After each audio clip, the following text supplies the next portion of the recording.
Good morning, fourth graders. So this morning we're going to start our read aloud for this week that we're going to be working on. Today I want to read to you That's What Leprechauns Do by Eve Bunting. So that's what this story is. According to the legend, leprechauns are tiny elves that live only in Ireland. The legend says that most leprechauns work as shoemakers for the fairies and get paid for their work in gold. The leprechauns store all of their gold in pots that they sometimes bury at the end of the rainbow. We're going to listen to find out what else leprechauns do. What do you think leprechauns do? Do you know any stories about leprechauns?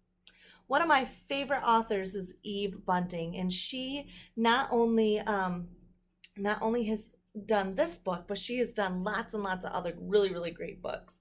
The illustration is by Emily Arnold McCulley, and I really want you to check out all the great drawings that she has in this story that we're going to be talking about today. Okay, so that's what leprechauns do.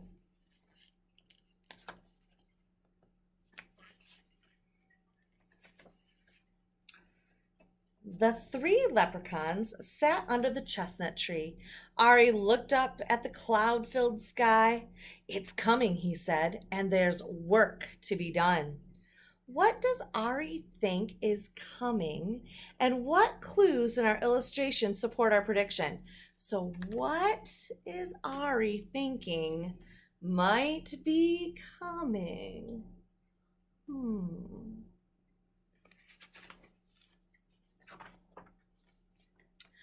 Boo and Call put on their red shoes and their caps and strapped their backpacks to their backs.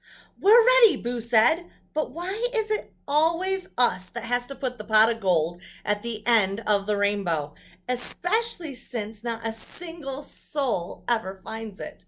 Call added. Ari looked from one of them to the other. "Don't be asking," he said. "It's a leprechaun's duty, so it is.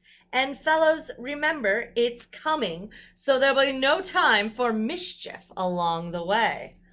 Let's make an inference here. How do the leprechauns feel about this duty? How do the leprechauns feel about this duty, and what supports it from the text? So this is that inference that we're doing. So how do they feel? "Don't be asking," he said. "It's a leprechaun's duty, so it is." I'm thinking that maybe they don't like this job and they think that it's just not any fun because nobody ever finds it. So they feel like it's kind of a waste of time. Do you think it's a waste of time? They walked in line, the one in front of the other one behind. "No mischief along the way," they chanted. Do you think they're going to be successful at no mischief? But when they got to Ballybunion Farm, they saw Mrs. Ballybunion's cow, Pansy, standing in the field. Ari whipped out a little bottle, just a little bottle, of red paint he kept in his backpack for leprechaun business. He ran across to Pansy. "Stand still, my lovely," he told her, and he painted her hooves scarlet red. Is that mischief? Pansy looked down. "Pretty," she said. "Imagine Mrs. Ballybunion's face when she comes to milk you," Ari shouted. He and Boo and Call rolled over and over in the grass, laughing. Why do you think this is so funny to him? Make a prediction. What do you think's going to happen as our leprechauns keep going? Do you think they're going to keep making some mischief here? "She'll think I've been to a dance," Pansy said, and she did a couple of small hopping steps to demonstrate. The leprechauns clapped and whistled. "We'd be delighted to join you in a waltz or two," Ari exclaimed, "but we're in a desperate hurry." "I thought there was to be no mischief along the way," Boo reminded him.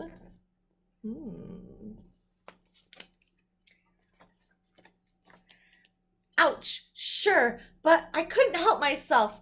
Mischief is just what leprechauns do, Ari said, along with our more important duties. He glanced up at the tatters of clouds in the sky. And we better not delay, for we've been delayed long enough. What's happening in that sky? Huh. But as they were passing old Jamie Bradley's house, they saw Jamie's gray woolen long johns spread out onto the dry of his hawthorn hedge. Long johns, can you see what those are? They kind of look like pants, but they're not pants, are they? Long johns are what you'd wear underneath your pants, right? The leprechauns looked at each other and grinned. Quick as a cat pounce, they ran across the hedge and stood one on top of the other, and the other on top of him. Ari reached up and tied the two long john legs together in a tight knot. They almost fell off each other. They laughed so hard, it would be great altogether to stay and watch old Jamie trying to put his legs into those, Boo said. But it will be a month of Sundays before they're dry, and we have no time to waste.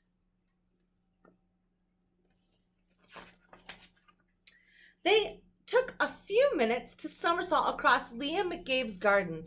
There was a yellow tennis ball in the middle of the road, and they rolled it along as they went. Miss Maud Murphy's hen, Bertie, clucked at them from behind the gate.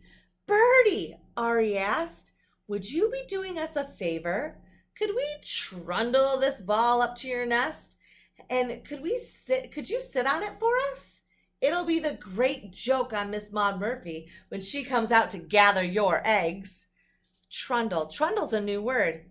Trundle means to move something slowly and heavily in an uneven way. Have you ever had to trundle something? Do you think her hen's going to follow along with this plan? Bertie put her head to one side. "It's not going to be easy sitting on that. But the three of you were so good to me, scaring that fox away from my hen house last night. I'll do it." Carl stretched up and patted her wing. "Thank you, Bertie." They squeezed themselves through the gate and tumbled the ball with them. Then they heaved it up into Bertie's nest, and she gave a trial sit on it. I'm not sure I would be very happy if I went into my chicken coop and found a tennis ball. I wonder how Miss Maud might feel. "I'll be sore underneath myself for a week," she grumbled. But the thought of Miss Maud Murphy's face when she sees I've laid a yellow ball will all be worth it. "Won't that be all?" Carl gasped. "The three of you can't help making mischief, can you?" Bertie asked. "That's what leprechauns do," Ari told her. "Along with our most important duties." He stopped.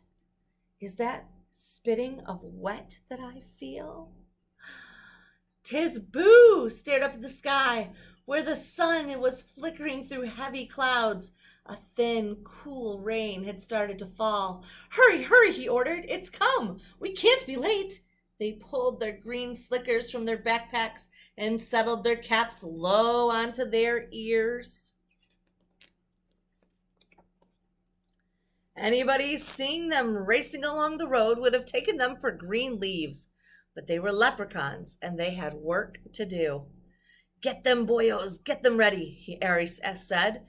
They took their little spades from their backpacks.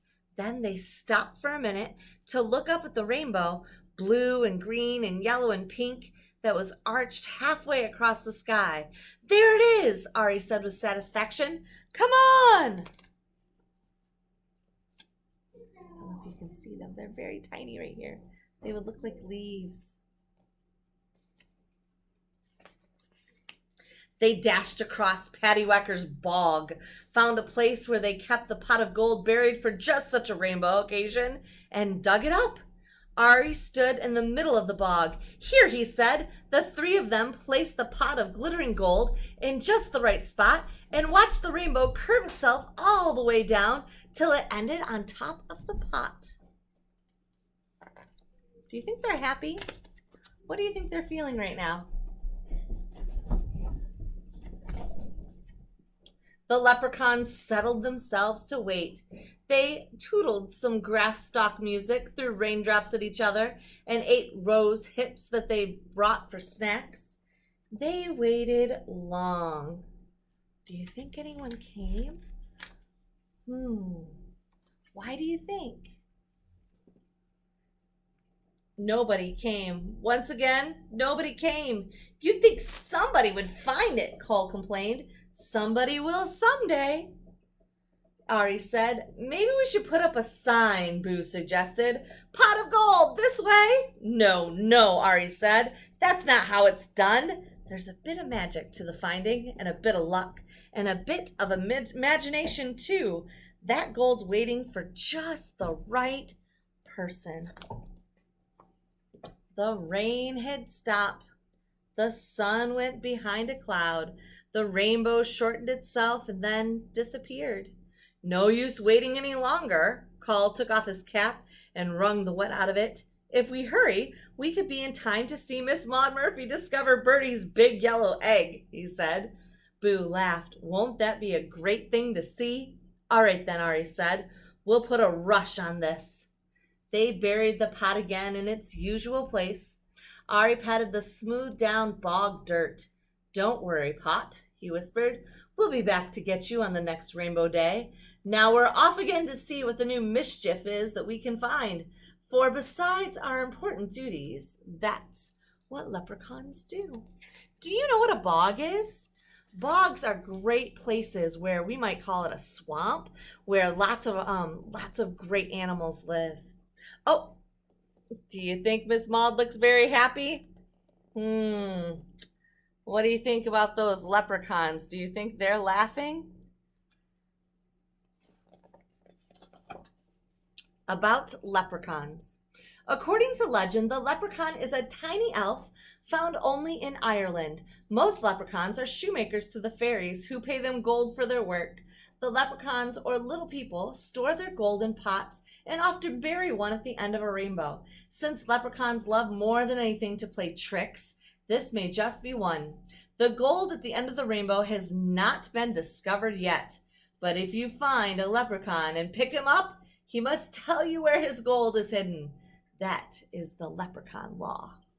So look for leprechauns in Ireland near clear springs of water or close to large rock formations, or at the end of a rainbow.